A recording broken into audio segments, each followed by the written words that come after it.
Há na Europa dois grandes veículos de comunicação que falam só sobre economia, que são lidos por economistas do mundo inteiro, até porque são escritos em inglês, são do Reino Unido. Um é em formato de revista, que é o The Economist, a maior revista de economia do mundo. Muitos economistas leem a The Economist e alguns daqueles grandes bilionários, os mais poderosos do mundo, eles escrevem na Economist e usam o que está escrito ali para tomar decisões. O outro é mais um jornal, que é o maior jornal de economia do mundo, que é o Financial Times. O Financial Times, poucas vezes na história, dedicou um editorial só para falar do Brasil. Nos governos Lula e Dilma dedicaram alguns para elogiar a política econômica, e no governo Bolsonaro dedicou 2 editoriais já criticando o Bolsonaro. E hoje o Financial Times, o mundo amanhece com um novo editorial do Financial Times falando sobre o governo Bolsonaro. Pois bem, eu vou dizer o que o Financial Times fala sobre o Bolsonaro, mas antes, um segundo. Se você é fora Bolsonaro, inscreva-se aqui no canal, que quanto mais inscritos, mais alcance a gente tem para levar a verdade para as pessoas, porque eu sei, você sabe que o Bolsonaro trabalha com base em fake news. Então, um segundinho, inscreva-se, a gente também faz oposição nas ruas. No fim do vídeo eu vou mostrar o nosso carro de som rodando e denunciando os crimes do Bolsonaro em Porto Alegre. Agora vamos falar sobre o Financial Times. Inscrevem Financial Times. O que eles falaram sobre o Bolsonaro? Eles simplesmente detonaram o governo Bolsonaro. Não só o governo Bolsonaro, como a pessoa do Bolsonaro. Falaram de todos os crimes cometidos pelo Bolsonaro.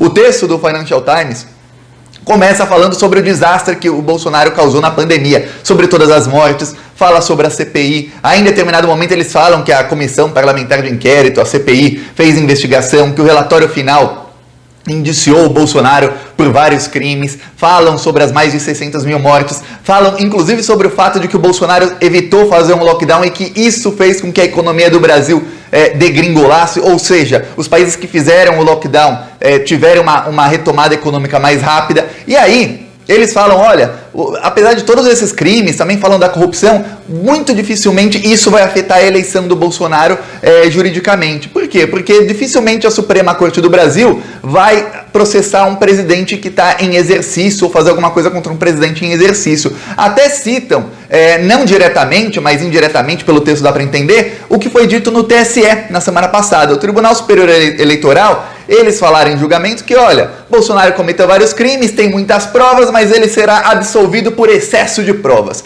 É o contrário do Sérgio Moro. O Sérgio Moro não tinha prova nenhuma e condenava. O TSE tinha provas demais. É prova demais, não dá para condenar com tanta prova assim. É muito. Então, fica para a próxima, fica o aviso. E por quê? Porque ministros do TSE começaram a falar para a grande mídia que não iriam melindrar um presidente em exercício, ou seja, não iriam caçar um presidente que estava em exercício judicialmente. Isso é coisa para o povo fazer. Se o povo quiser, que casse o presidente. Engraçado, né?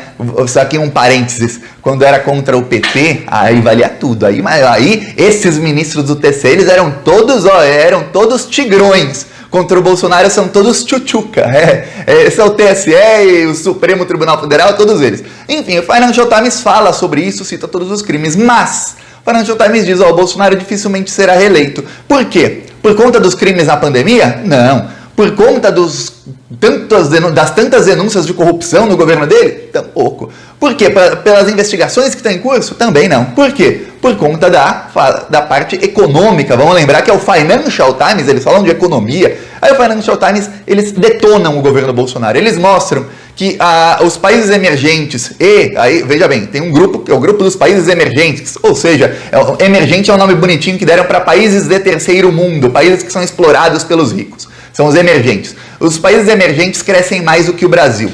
Também, no pós-pandemia. Também, segunda coisa, os países, as maiores economias do mundo crescem mais do que o Brasil. Só uma coisa que, isso não estava no texto do Financial Times, mas que eu vou te dar um adendo. Dos grupos de países do G20, que o Bolsonaro foi essa semana, né? Foi no final de semana, o Brasil é o que tem o pior PIB. Sabia disso? O Brasil teve o pior PIB nesse ano, de todos os outros 19 países tem uma projeção de PIB maior do que a do Brasil. Só para você ter ideia. Tem também a terceira pior inflação. A Bolsa de Valores do Brasil é a que mais cai entre todos esses 20. Só para você ter ideia de algumas coisas sobre a política econômica do governo Bolsonaro e do Paulo Guedes. Aí o Financial Times destaca o fato de que o Paulo Guedes, que era visto pelo grande mercado, inclusive pelo próprio Financial Times, pela Economist, que é a maior revista de economia do mundo, como um cara que ele era um cara visionário, de vanguarda, um cara que vai adotar uma política fiscal para ter sempre superávit primário. O que é superávit? Superávit é quando o país arrecadou mais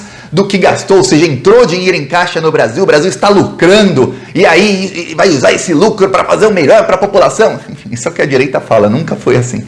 É quando tem superávit, o dinheiro vai todo para os bilionários e os pobres que se danem. Mas o Paulo Guedes o mercado tinha essa visão do Guedes, isso mudou. Paulo Guedes, na semana passada e na semana retrasada, ele admitiu furar o teto de gastos. Não só furar o teto de gastos, explodiu o teto de gastos. E tem uma coisa, eu, Thiago, sou contra o teto de gastos, só que tem uma coisa.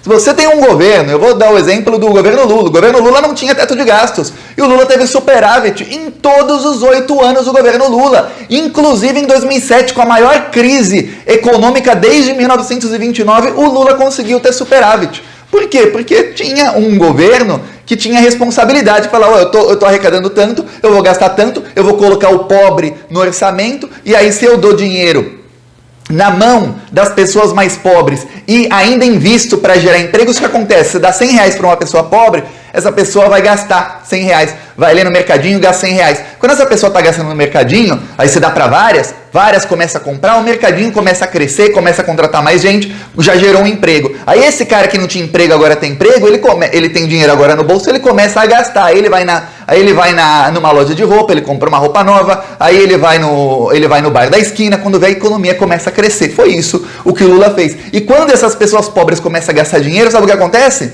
Os maiores impostos no Brasil são impostos sobre consumo. Então, quando as pessoas pobres que não consumiam entram no mercado consumidor, o que acontece? Essas pessoas começam a pagar imposto mesmo sem saber que estão pagando. Porque elas começam a comprar e tem imposto embutido em tudo. O governo arrecadava e reinvestia em obras, em tudo mais, e aí essas obras geravam empregos, e foi assim que o Lula conseguiu fazer o Brasil chegar, isso já no meio do governo Dilma, à situação de pleno emprego. Veja bem, investindo nos mais pobres e sabendo como fazer o investimento. Já o Bolsonaro não. E o Financial Times não fazem esse parênteses sobre o Lula que eu fiz aqui, só para te dar um exemplo de uma coisa que deu certo, que levou o Brasil ao pleno emprego, que controlava o valor do dólar, não muito alto, não muito baixo. Exatamente o suficiente, ficava ali entre 2,50 e 3 reais, que era o suficiente para a economia do Brasil poder crescer sustentavelmente. É o exemplo do que deu certo. O Financial Times usa o exemplo do que deu errado, que é o quê? Furar o teto de gastos, não ter política nenhuma, pegar dinheiro e simplesmente falar, vamos pagar aqui 400 reais para as pessoas, num programa completamente eleitoreiro. Por que eleitoreiro? Porque acaba, coincidência ou não, e eu sei, você sabe que não é coincidência, o Auxílio Brasil acaba justo um mês depois da eleição, ou seja, tem o segundo turno da eleição no final de outubro, a última parcela é paga em novembro e acabou o programa. Se o Bolsonaro é eleito, se não interessa, as pessoas já não ganham mais. Esse é o Auxílio Brasil. Então o Financial Times mostra isso e mostra, olha, a retomada econômica do Brasil não aconteceu. O Brasil é um país que não tem nenhuma política econômica que pode melhorar a vida das pessoas mais pobres e da população em geral, não só das mais pobres, mas se você não melhora a vida das pessoas mais pobres, você consequentemente vai acabar não melhorando a vida da classe média e vai melhorar só a vida de quem? Dos bilionários. E isso não está indo bem para a economia, porque o Brasil não está conseguindo ter superávit e, por conta disso, vai acabar gastando mais do que pode. Só para você ter ideia, e veja bem, tem tantas maneiras de driblar o teto de gastos com responsabilidade e sem fazer uma farra fiscal, alguma coisa assim, mas obviamente que o mercado não quer. Por quê? O mercado quer política de austeridade, que é os pobres mais pobres, os ricos mais ricos e o teto de gastos respeitado. O teto de gastos sendo respeitado, ou qualquer outra política fiscal, na verdade o teto de gastos é a política fiscal mais invasiva na economia e num governo que existe. Talvez por isso que tenham dado o golpe na Dilma, para impor a PEC que nós da esquerda chamávamos, eu pelo menos Thiago,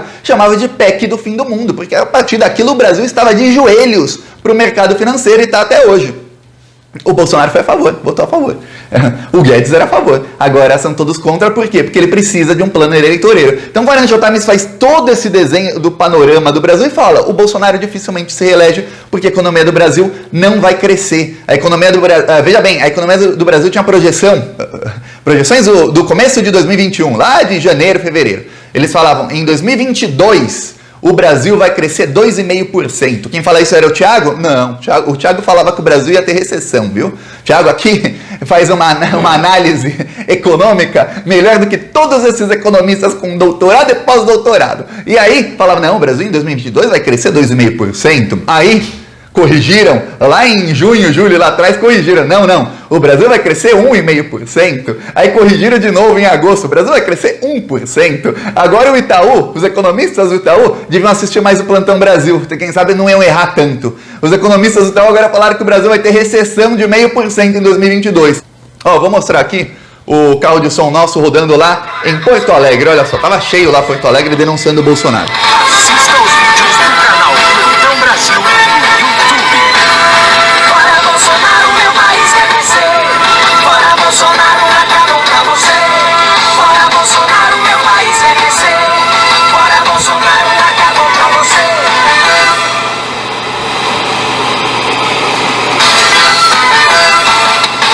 Assista os vídeos do canal Plantão Brasil no YouTube. A música tem 4 minutos, ele põe justo a parte que não tem a letra. Vou colocar aqui. Fora Bolsonaro.